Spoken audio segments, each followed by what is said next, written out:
сабағын бастайық. Балалар, көңіл күйлерің қалай? Тамаша! Олай болса, бір-бірімізбен амандасып алайық.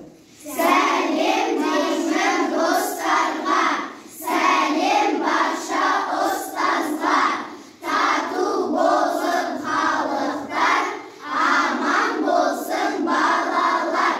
Балалар, сабағымызды бастамастан бұрын топқа бөлініп алайық. Менің алдымда балалар түрлі түсті ленталар жатыр. Сол ленталарды көңіл күйлеріне қарай бөліп отырамыз. Күлгін түсті зеректер тобы, сары түсті көңілділер тобы, қызыл түсті ақылдар тобы және жасыл түсті сабырлар тобы. Өздерің қалаған ленталарды алып, топтарға бөлініп отырамыз. Ала қойыңдар балалар.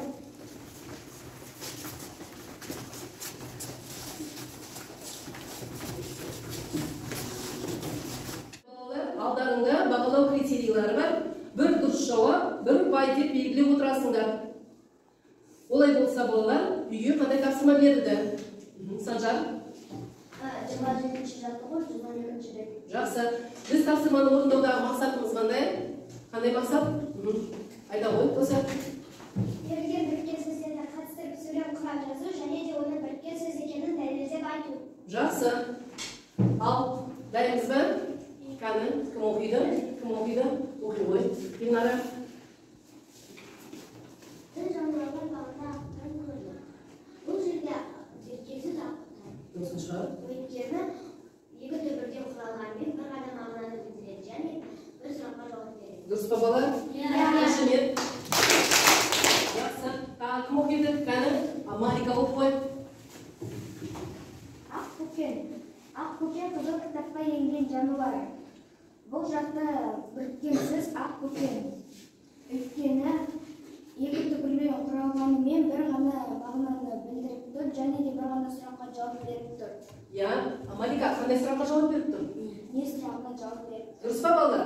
Дұрыс, Кәні, Кәні оқиды. Түлі қылыңдар оқи ғой. Әкем екеуміз Сарыөзекке бардық. Бұл біріккен сөз. Өйткені екі түбірден құрал бір ғана сұраққа жауап. Қайсы біріккен сөзің қай сөз? Сарыөзек. Жақсы, Сарыөзек сөз. Дұрыс па балалар?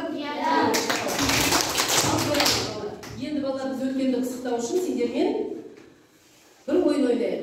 Балалар қазір жылдың қай мезгілі? Қыс. Қай айы? Желтоқсан. Олай болса балалар біз сендермен қарлы кесек ойынын ойнайық. Мен сендердің алдарына қарлы тастадым. Сол қарлы кесек ойынын ойнауға орнымыздан тұрып. Балалар тұрамыз. Жақсы. Тосты бар? Тосты бар? Ал енді отырағылар. Жақсы. Картостан оқушылар кәні қалай отырамыз? Кәні кім тосты қарды? Кім қандай картосты? Ал сабырлар тобынан айым. Біріккен сөз дегеніміз не? Екі не одан да көп Тыңдаймыз. Екі не одан да көп түбірден құралған сөздерді біріккен сөздер деп атаймыз.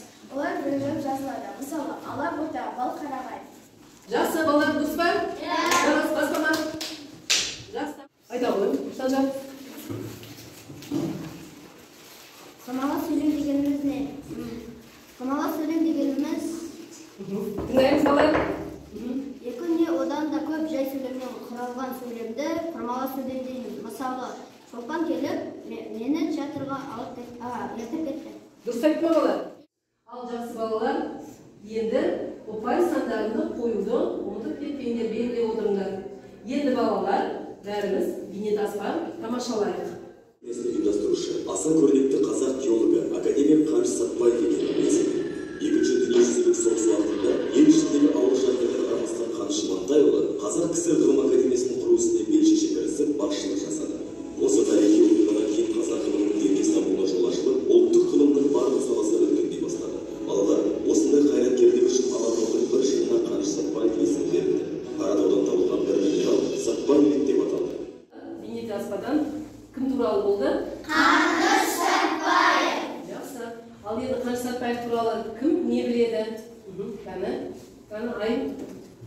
Қаныш Сәтбаев еліміздің байлығын зерттеуге зор еңбек сіңірген ғалым. Жақсы, тағы Төлеген. Қаныш Сәтбаев мерейтойына ЮНЕСКО 1999 жылда Қаныш Сәтбаев жылы деп жариялады. Жақсы, дауыстап көтеріп айтамыз балалар. Қаныш Сәтбаев пайдалы қазбаларды зерттеген геолог ғалым. Жақсы, Аслан, сен не білесің? Сапарбаев жезқазған кен орын ашқан ғалым. Жақсы. Кім не біледі? Кәні? Ленора? Және Қазақстан металлургия мектебінің негізін қалаушы Қазақстаннан шыққан тұңғыш академик. Тамаша балалар. Олай болса балалар, бүгінгі жаңа сабағымыз Қаныш атам сияқты жол боламын. Және де біріккен сөздерді пайдалау. Біздің мақсатымыз тірек сөздермен оны құраймыз. Және де біріккен сөздің жасалуын үйренетін боламыз. Балалар олай болса, дәптерімізді ашып, бүгінгі күннің жадын жазамыз. Және де көркем жазуға Қ әрпін жазып шығамыз. Балалар, Қ дыбысы қандай дыбыс? Ленора? Қ дыбысы дауыссыз қалған. Жақсы, ал бастайық.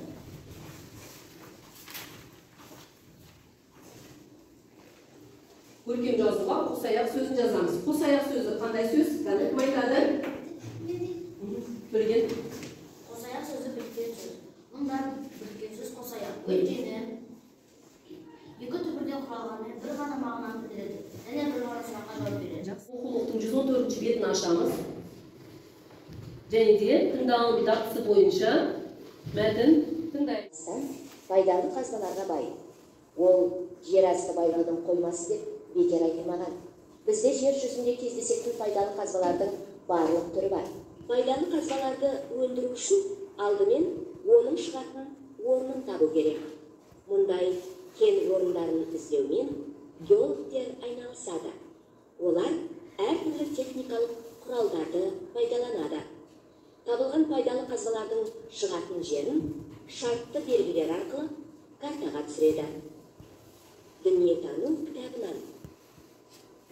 Жақсы, балалар, тыңдадық ба?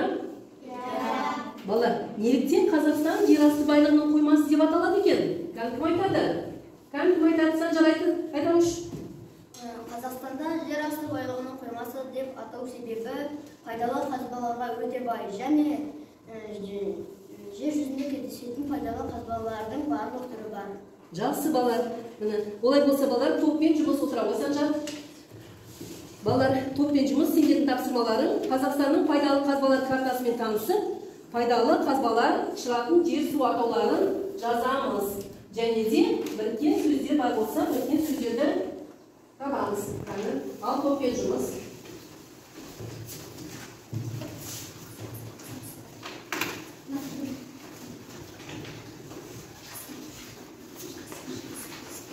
Ал балалар, бұнда жазамыз. Сендерге бір минут уақыт береді. Балалар, қай топтайын? Жақсы. Топ бастады. Ортаға келеміз. Жақсы. Ал зеректер топ оқи қой. Балалар, тыңдаймыз. Жезқазғанда мыс бар, Түркістанда қоңыр көмір бар, Жетібайда табиғи газ бар, Талдықорғанда полиметалл бар, Екібастұзда Біріккен сөздер оқи қойшы, Малика.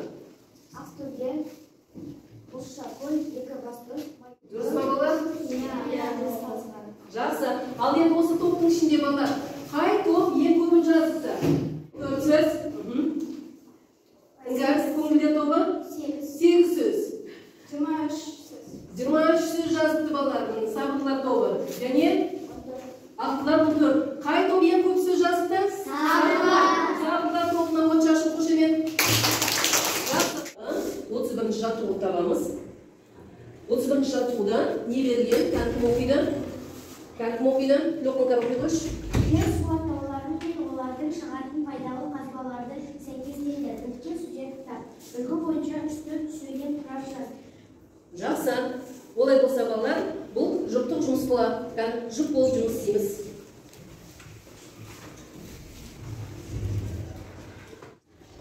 Көзәте Санжар дайын келе ойындар.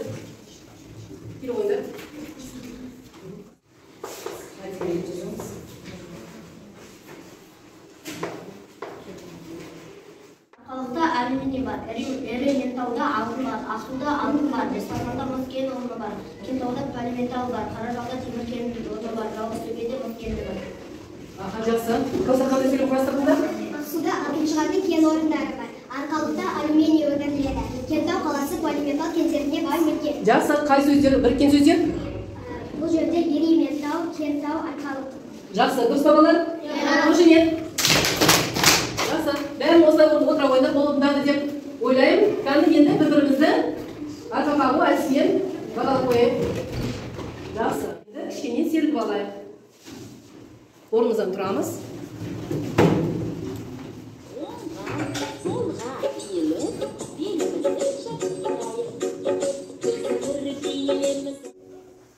Жақсы, отырамыз. Енді біз сендермен әркімнің өз мақсаты бар, арманы бар, бір мамандықтың иесі болу. Егерде сендер геолог болатын болсаңдар, ол қалай болар еді? Осы тақырыпта мен геологпын атты монолог жазатын боламын. Сендерге дайын сөз тіркестері берілген, сол сөз тіркестерін пайдаланып, бәріміз жаза бастаймыз. Ал кім дайын? Ал, Аслан. Мен өскенде геолог боламын. Қазақстанымыздың жер асты қазбаларын іздеп тауып, оның қорын анықтап, кен байлықтарын халықтың игілігіне жаратуы үшін атсалысамын.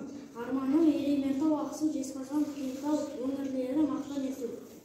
Жақсы балалар, өте тамаша, иә? Қошемет. Бұндай келе, сендермен сиқырлы фигуралар ойынын ойнаймыз. Кәні тақтыра алып шығады. Кәні келеді. Келі ғой, ақпейіл, тұрдан. Қалап алды. Кен сөзді қосып бір сөйлем құрап. Мен әкеммен бірге Жезқазғанға қыдырып бардым. Бұл жерде біріккен сөз Жезқазған. Дұрыс па балалар? Иә. Қошемет. Келесі кәні кім шығады деп отыр? Кәні кім шығады? Уәлихан келі ғой.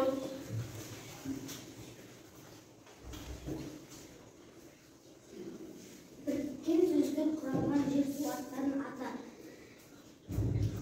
Арқалы, Ерейментау, Аққұс, Балаларға қарамай. Арқалы, Ақсу, Жезқазған. Жақсы, дұрыс па балалар? Иә.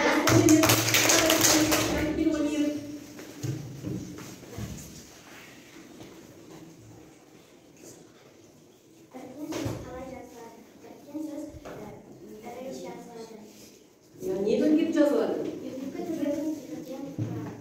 Дұрыс, екі түбірдің бірігу арқылы жазылады. Жақсы, қошемет. Арбайда кім шығып деп отыр, ол жас келе ғой.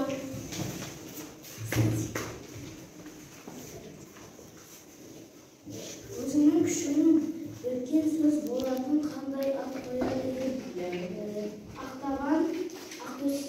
Дұрыс па балалар? Иә. Жақсы. Кім шығып деп отыр, жас келе ғой.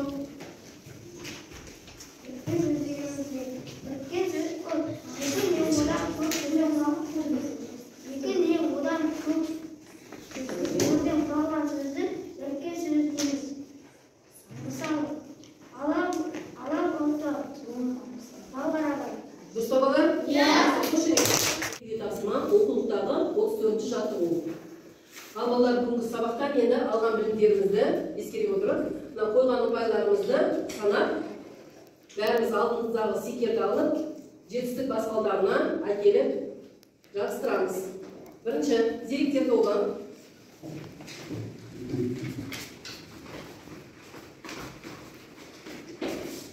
Көңілдер тобы.